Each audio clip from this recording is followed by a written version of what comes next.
you guys for having me today. I am going to give you a disclaimer. I'm from New Orleans, Louisiana, and sometimes when I talk, you can't understand some of the stuff I'm talking about, okay? So, communicating chiropractic. You know, we all love to get new practice members, or new patients, whatever you want to call it, your preference. I call them practice members. You want to get them to your office, all right? When I was in school, when I came into chiropractic school, I had just got cut from playing professional football. I had gotten into a car accident, and a guy smashed my car in the back, and I was like, this is awesome because I'm going to get some money after this accident. I knew nothing about chiropractic, nothing about subluxation, and when I got into chiropractic school, you know, I became very focused on the art of chiropractic, okay? So I wanted to be one of the best adjusters ever because that's all I knew when I got to chiropractic. How do you move a bone, right? How do I put it back in place? How do we get people better? What I didn't focus on was when I got out of school, how was I going to get new practice members into my office? I had no idea. When I was in student clinic, I saw hundreds and hundreds of people in the clinic because I just wanted to be a great adjuster and I just knew I wanted to help people. Well, when we got out of school, my wife and I, we went into a franchise. We moved to Colorado Springs, Colorado, and we stayed out there for a while, and they had a very good model. We said, you know what? We're going to do our own thing.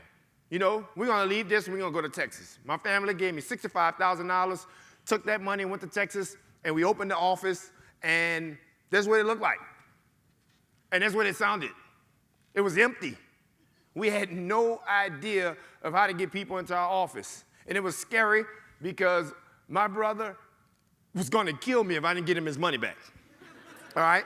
So, man, we started panicking. I mean, things were tough. My parents paid our rent for about 8 months. Credit cards were maxed out. I remember, you know, calling a couple of my mentors and meeting them in Tarrytown, New York at a conference, and my cell phone got cut off. My wife has a baby that's under a year, and our phones were cut off. I mean, we were terribly broke. You know, and it sounds funny whenever I tell a story, people laugh, but it's sad. You don't deserve that. I didn't deserve that. None of us deserve that. No matter if you're a student or a doctor in practice right now, you don't deserve that. None of us deserve that. You know what I mean? You have to focus on what's going to make you successful. And if people aren't coming through the door, then you can't be successful, bottom line. So I dug around people that were doing really, really big things, bringing hundreds and hundreds of people into their practice. 50 new practice members a month, 75, 80, all right? Immediately when I started hanging around those people, I still wasn't doing what they were doing. It took time and repetition. You know, we tell our practice members time and repetition. Man, I got so tired of hearing time and repetition from my mentors, it started making me sick. You know, I got into a bad place, but eventually we started diving into what was important, not what we wanted from the people, which was a big practice with money, but we started we started putting what was important, what they wanted was important. The healing, focusing on them, listening to them. And eventually, you know, a year later, we started rocking and rolling. We started rocking and rolling. How did we start rocking and rolling? Man, we started getting out to the community. We started doing screenings, talks, wherever 2 or more people are gathered, we get out there and talk to those people. What's coming from you is what's coming to you. You know what I mean? Everybody who came up, I've been here, I got here about 3, and everybody I talked to, man, they just talked about innate intelligence, and they were right on. So I'm not going to preach the same message. I'm coming to hit you with that straight raw, that if you're a student or you're a doctor that's currently in practice and you're not having the practice of your dream, I'm going to tell you something. I don't have the practice of my dreams yet because I don't see 1,000 people a week yet. You know what I mean? I don't have the practice of my dreams, but we're getting closer and closer there because we had a late start. See, when I was in school, we was focused on adjusting. I went to all of the adjusting seminars, CCEP, Gonstack. All of that is great, but you need to focus on what's going to get people into your office. And if you're a doc that's in practice, well, you need to dive and hang around some of, you know, the Sharon Gormans and Jay Hans. I remember Mr. J, Dr. J come and talk when I was in school, probably like 2 quarters behind his daughter, you know, talking about how he would see 100 people a week. And I remember being one of those dudes. How can he get him quality care and he's seeing all those people? I was an idiot. Because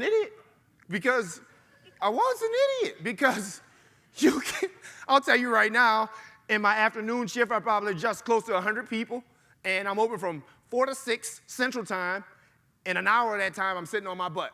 How about that? You know what I mean? I didn't get the big idea. So my wife and I, we practiced together in Dallas and DeSoto, Texas, 2 practices. And now, man, you know, we just magnets because our focus is different.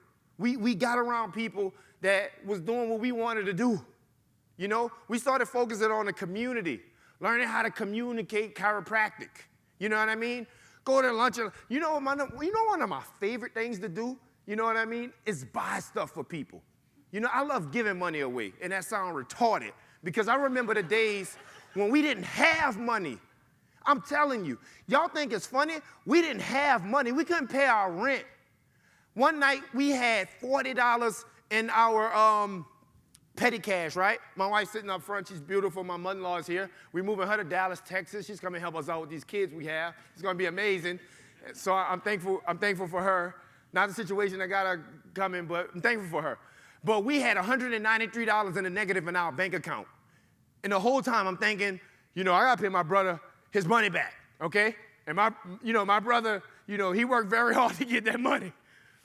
And we had $40 in the petty cash, and I made my wife sell her Camry, and we were driving around in my Impala that I got hit in that got me into chiropractic school, and I'm like, man, something's got to change. Something's got to change.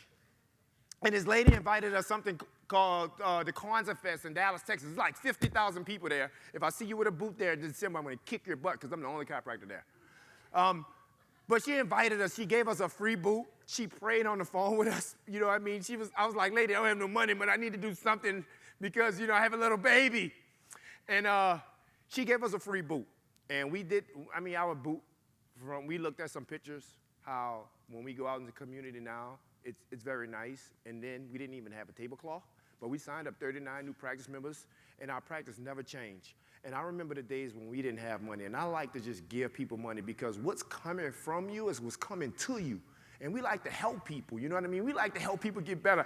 The little boy that had asthma, and now he can breathe and play football. You know, the little girl that was autistic, and her mother just thought her life was ruined because her daughter was autistic. And now they're happy. You know, I like to go out. My favorite thing to do is to go and do lunch and learns. You know, I bring very good lunch. Sometimes my wife is like, you spending that much money on lunch? Absolutely, because it's going to come back tenfold, right? So I go to Parker University one day, and they adjust me to I'm in Dallas, and I'm at the Adjust Club, and I got feedback that the kids say, man, they didn't want to really hear you talk because they say you always talk about money. Well, hell, I didn't have any. Now I have someone want to talk about money.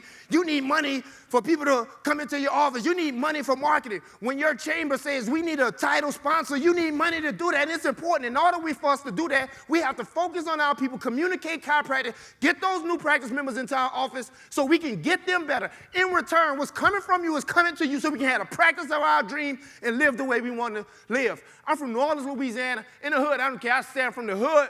And when I get to go back and I give away money all the time because I'm making a difference. We're making a difference in the community. And if you don't focus on what you're doing right now to get those people in, you're going to be in trouble.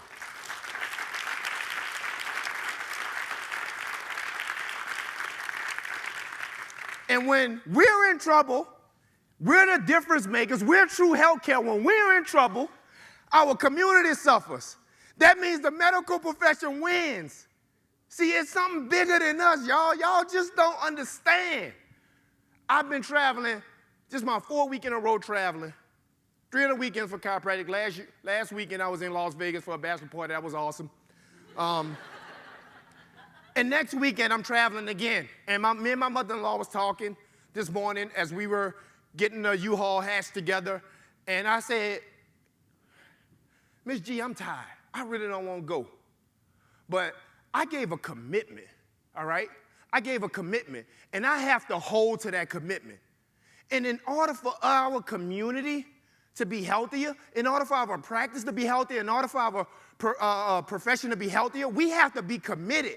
And the commitment starts with learning how to communicate chiropractic, learning how to talk to people, learning about above, down, inside out, not just saying it, not coming to conferences and just rah-rah, but when you leave here, are you being committed? Are you really, really doing what you say you do? That's important. That's important. And when I get going, I'm from New Orleans, you know, that slang comes out. So forgive me.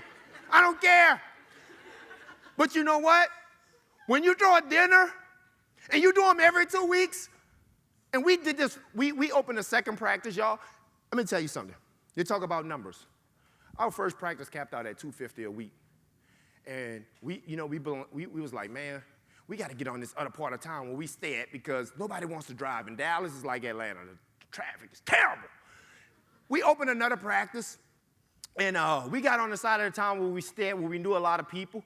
And in the first 11 days, we had 77 new practice members.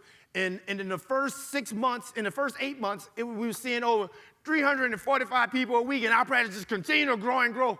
And you know what we said? Man, we're going to open the third one. We like getting people healthier. We want to make more money. We're going to open the third one. But we started doing dinners every 2 weeks, packing them out, 60, 70, 80 people a week. And the man would bring me the bill, and I'd say, okay, $1,500, $2,000. Praise God. I wish the bill was $5,000 because when I paid $2,000 for a dinner, when I paid $2,000, I'm making $20,000. You know? So I love doing dinner with the doc. How can you get 80 people to a dinner? Because I remember me and my wife had a dinner with the doc at our first practice. Well, we not our first, but the initial practice, and there were 2 people there. And we were busted and disgusted. We were fussing on the way home. You didn't call and confirm. What did you not do? We just wasn't committed. We just wasn't committed. And when we turn, you know, and focus on being committed to helping people, being committed to ourselves, being committed to our marriage, being committed to our family, man, what came from us came to us. Bottom line. I'm going to tell you, I'm going to end early. I don't care. The message is this. Become committed. You owe it to yourself. I haven't finished paying back my loans yet. You know why? I have other investments that I'm making, and I'm like, I'm going to let my residual income pay for those student loans. You know, I always tell people in my doctor's report, Dr. Riekman, you're in the back, I say, you know what? They ripped me off. They ripped me off, but I do it again. I do it again. Because I do something every day that I love. Every day I do something that I love. I thought I was good at playing strong safety and hitting people really hard. I came from a real tough area in New Orleans. And my mom used to say, boy, you're going to hit somebody one day and kill them, because I was a street fighter. And I was known and my friends as a one-hitter quitter. I'd hit somebody one time and knock them out. I had a very, very rough upbringing. So football was my release. And I was like, I'm really good at this. I love this. And when I got to the league, they said, you're not that good as you think you are, brother. So this guy slams me in my Impala, and I go and meet this chiropractor. He was in Thibodaux, Louisiana, and he told me he was working 2.5 days a week, making $200,000 a year, all right? I grew up with a drug background. And I said, you know what? If I'm a hustler, he works 2.5 days a week and make $2,000 a year, $200,000 a year. I can work 5 days a week and make $400,000. Sign me up. Came to chiropractic school and realized that I no longer had to hit people across the face, that I can use a specific scientific chiropractic adjustment and get people better, okay? And I don't care. I'd go home to New Orleans on a break and adjust 100 people and they all get better. I said, Chet, these hands are really good. Be committed. It's not just about the adjustment. It's very powerful. But in order for you to be able to put your hands on these people and help them get better from within by removing the nerve interference, you have to be committed. Knowing how to communicate properly, talk to people. When they hate you, when one of your team members ran their payment too early and they asked that it be ran late, you have to be able to talk to them. There's so many different things. And if you're a student, be committed now. You know what? Life University is the Mecca. It is the Mecca. If you want to learn how to adjust, they got it for you after class. If you want to learn how to communicate chiropractic, one of the clubs have it. You know what? I'm a member of AMP, but there's so many other things. I ain't hating on you. You want to go somewhere else, that's to you. But you better learn how to do it somewhere, all right? You want to do functional neurology? We got a booth out there. So whatever you want to do, you can do it. But you better do something to get those people in the office so you can help them and help the community, help the profession, and make your life better the way you want it to be. I am so thankful for being here. I'm so glad I held to my commitment. You become committed. Students, you want to come to Dallas and DeSoto, Texas, and see how me and my wife roll? Come see, and we're going to back up our talk. Thank you.